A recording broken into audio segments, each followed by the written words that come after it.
Hello, thank you for joining me. I woke up this morning and was going to clean my breaker from Vanguard Knives, and I figured I'd record me disassembling this thing and show you guys what's going on the inside.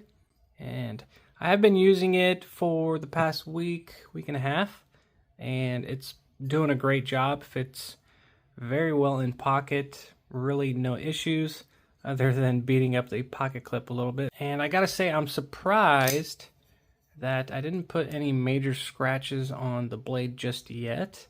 So I gotta say their finish on here is really well done. And the 62 to 63 HRC that is, or I've been told is on this Magnica, is holding up very well. It's just a little bit of glue there. But like I said, I'll be cleaning this knife, and just again, really been enjoying this knife. And at its price point for the material, I think it's really good stuff. And if you guys are interested in picking one of these up, I'll leave a link to White Mountain Knives website where you can pick one up. And don't forget to use discount code Nathan's Knives for 10% off at checkout. Save you guys a little bit of cash. And one thing I was told by a subscriber, they commented, they said that the pin is free spinning, which is really weird. So there's no D shape to it, but fortunately mine just came off really easy. I almost thought for a second I would have to fight it, but he said he had to use some heat to loosen up that Loctite, but mine came off pretty easy. And again, these are T8s, so it's nice that it's just one size all the way around. And these are pretty darn snug in here, so I'm glad they went with T8s. Wouldn't want to strip these things out. Just so you guys know, the construction goes straight through with just 2 hardware screws, and it actually is threaded on the show side scale. So that's really nice. Definitely minimalizing the show side scale. So all you see is the pivot. So super clean design. Let's see how easy this comes apart, if easy is the case. So I do have a plastic scale or FRN scale to kind of wedge in knives if they're being stubborn. So let's see if I can get this apart, because it is being stubborn. And that only means one thing when a knife is stubborn, when you're trying to take it apart, is tight tolerances. So that's a good thing for design purposes, but for disassembling, it can be a little frustrating. So bear with me here. And I'm trying to do this without anything flying apart. You know what? I'm going to try this, because I really don't want to cut my hand. See if the pivot comes out without damaging the threads on that pivot. Okay, there we go. Just want to get that out because that super sharp blade is scaring me, but looks like they have a ramp on the detent track, so that's nice.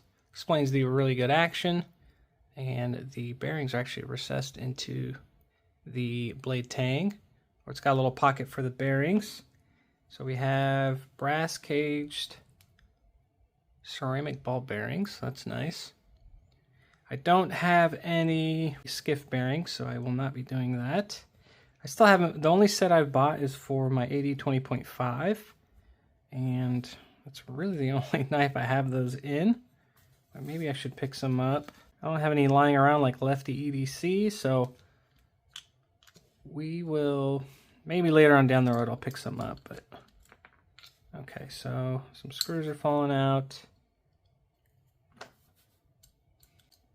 Yeah, this is really, it doesn't want to come out. But I do see some pins now that I got some things loose. You can see some pins that are holding the backspacer in place.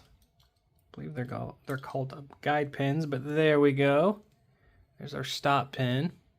And then we do have a little pocket for the hardened steel washers to sit into. So you can see it right there. So that's nice. And okay, so stop pin comes out pretty easy. And one thing I wanted to check was to see if the hardware is steel or titanium. And if it is titanium, then I can anodize it. So let's see here, I'll check the screw head here.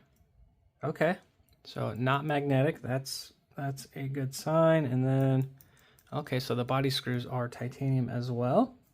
So maybe I will anodize those a certain color. There is the other steel washer. So you get 2 hardened steel washers, which is not a surprise. And then we have our Damascus pivot collars. Got to have a splash of color. So I think these are beautifully done. I like more of the golden hues in Damascus, but that's just me.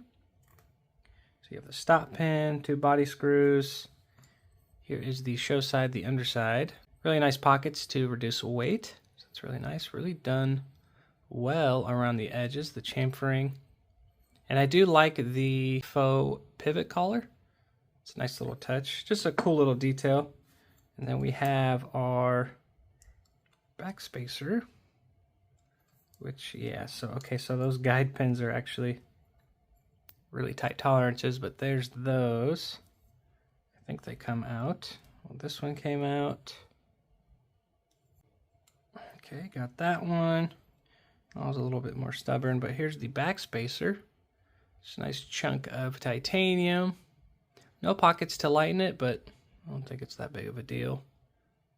And again, those are really cool angles and bevels. Really cool backspacer. And then here is the underside of the frame lock side. So a nice milled pocket to lighten this thing up a little bit.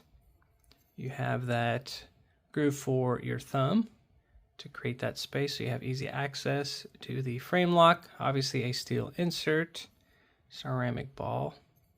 And then we have our pocket clip, which I want to disassemble too, just because I want to see if there is a pocket underneath that. Looks like this is also a T8, which this screw is pretty darn firm in there, so definitely tighten that down. Okay. Okay, so there is a little pocket for that pocket clip to sit into. So that's really nice. So it really locks it in and it won't let it, you know, walk side to side. So that's really nice. And then it looks like the steel insert is a T6. Yeah. Okay, so it is a T6 on that steel insert. Interesting. Maybe the T8 would have been too, maybe it would have popped up too high and then would have interfered with the ball detent. That's not a problem. Overall, really simple design. And the sandblasted finish is, it's not my favorite finish on a titanium constructed knife. I prefer a stone wash. I think it looks a lot better. And speaking of stone wash, now that I think of it, since I am cleaning this knife, maybe I should just go do a stone wash really quick. I think that's what I'm going to do. I'm going to go do that really quick. Also, another thing I just noticed is this thing it's really dry. There's like really no oil under here, which is not a bad thing. I mean, ceramic ball bearings don't need any oil, but maybe when I add some KPL oil, it'll be a lot smoother. But it's just something I've noticed. Yeah, not oily, but you know what? I'm gonna go into the workshop. Actually, I'm gonna take this steel insert out, but I'm gonna go down into the workshop and give everything a nice stone wash finish, because as you guys saw from the pocket clip, since it got beat up. I think if I do a stone wash, it will actually hide a lot of those imperfections. All right, so that was a quick little stone wash. As you guys can see, this is gonna hide a lot more scratches. And this is just a look I prefer over a sandblasted finish. Just less to worry about when this thing is in pocket. That's the show side. Here is the frame lock side. And of course I did the pocket clip, which I think turned out really well. You can still kind of see some of the dings on the outside, but again, with that stone wash, everything is hidden. Here is the back spacer. Definitely a lot better, at least in my opinion. And eventually, probably etching and stone washing the blade. But again, I've never etched and stone washed Magna Cut, so we'll see. We'll see what happens. Maybe just a stone wash. I do have to install the steel insert before I start assembling everything. This came out fairly easy. I had to use a flathead bit just to kind of squeeze under and wedge it out. But again, this is held in with a T6 screw, so keep that in mind if you are disassembling yours. But nice and snug is all you need. Now we can start putting this thing back together, but this time I'm going to be adding some KPL. So we'll see. Man, this is always hard to open, but we'll see if that enhances the action. I'm sure it will, since this, again, this one came dry. And then I'll be putting some of this on the blade to protect it. I use this every now and then. This is a food grade safe shield, or knife shield, sorry. But you can see right there what it does. But I like to use this on most of my knives because they're just sitting in my collection and I don't want them to rust. Especially like D2 or what is it, the K110, similar to that. But we're gonna do actually we're gonna do the show side first, since the pivot goes through that. Show side pivot screw, since it's clean. And here, let's see. Just gonna kind of lay everything out real quick. Don't want to forget the steel washer that the bearings ride on. And of course, just a couple dabs on the steel washer. But I even like to put it on the pivot itself for that blade to ride on, or the blade tang. And then just start assembling. So the stop pin, don't want to forget that. Guide pins, which these ones are actually pretty stubborn. So again, the tight tolerances lets me know that they did a really, really good job machining this knife. And especially for the price point, it's kind of what you're looking for, right? You're looking for quality. So it's definitely there with this knife. And then blade. Then I'm going to put some oil on where the bearing rides, and then just a little bit on that ramp. Don't need to get crazy. A little oil goes a long way. Install the bearing steel washer. Let's see, I just want to make sure I'm not forgetting anything. Oh, let's install the pocket clip because it goes from underneath. And this is a T8. So really strong screw for the pocket clip, which I think is necessary because you're putting so much stress on that pocket clip, right? So we're just going snug.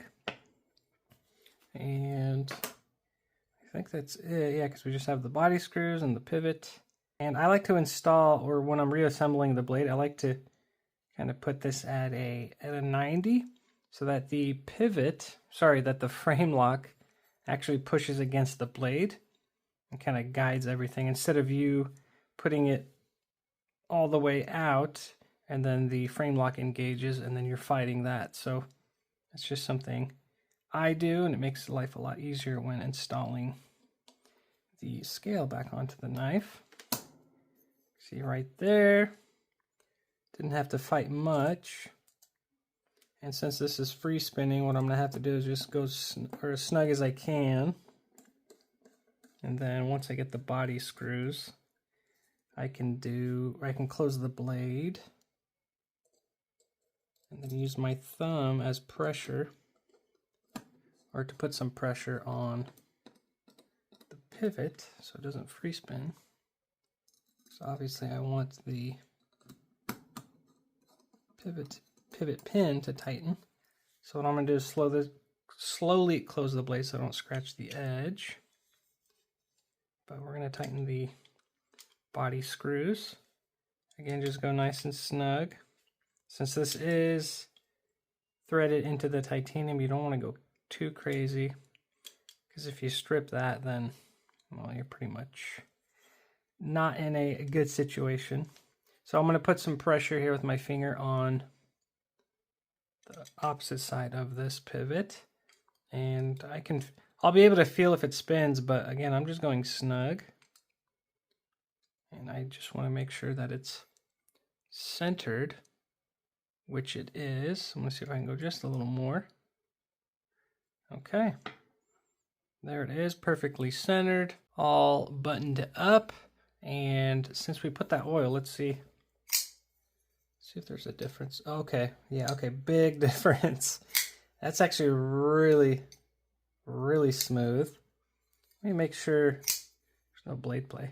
So yeah, no blade play. So the fact that this came dry and it was already smooth and it broke in, but now that I put that KPL, that thing is scary smooth. So as you guys can see, it immediately drops. I don't even have to give that a wiggle to close. Once it starts dropping, you guys can see this thing is crazy smooth.